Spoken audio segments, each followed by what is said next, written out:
குடும்பங்களில் பெற்றோர்களிடத்திலே பேசாத பிள்ளைகள் இருந்தால், பெற்றோர்களை ஏதாவது மனது நோகுமாறு நாம் பேசியிருந்தால், பெற்றோர்களை கண்ணியக்குறைவாக நாம் நடத்தியிருந்தால், பெற்றோர்களை அடாவடித்தன போக்கிலே நாம் கையாண்டிருந்தால், இதோ இந்த ரமலானுடைய மாதத்தோடு அல்லாஹ்வே பெற்றோர்களுடைய மதிப்பும் மரியாதையும் தெரியாமல் இருந்தேன், பெற்றோர்களுடைய மதிப்பும் மரியாதையும் தெரியாமல் இருந்தேன். ரசூலுல்லாஹி ஸல்லல்லாஹு அலைஹி வஸல்லம் எவ்வளவு அருமையாக சொன்னார்கள். அவன் நஷ்டமடைந்து விட்டான், அவன் நஷ்டமடைந்து விட்டான், அவன் நஷ்டமடைந்து விட்டான். யா ரசூலுல்லாஹ், யாரை சொல்லுகிறீர்கள்? 3 முறை திரும்ப திரும்ப யாரை யா ரசூலுல்லாஹ் சொல்லுகிறீர்கள்?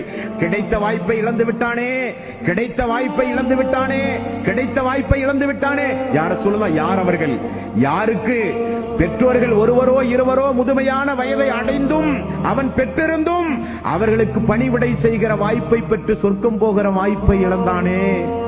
முதியோர்களை பெற்றிருந்தும், பெற்றோர்களை முதிய வயதில் தள்ளாத வயதில் பெற்றிருந்தும் அவர்களுக்கு செய்ய வேண்டிய பணிவிடையின் மூலம் சொர்க்கம் செல்லுகிற வாய்ப்பையே இழந்தானே. அவனை விட நஷ்டவாளி யாரும் இல்லை என்றார்கள் ரசூலுல்லாஹி ஸல்லல்லாஹு அலைஹி வஸல்லம்.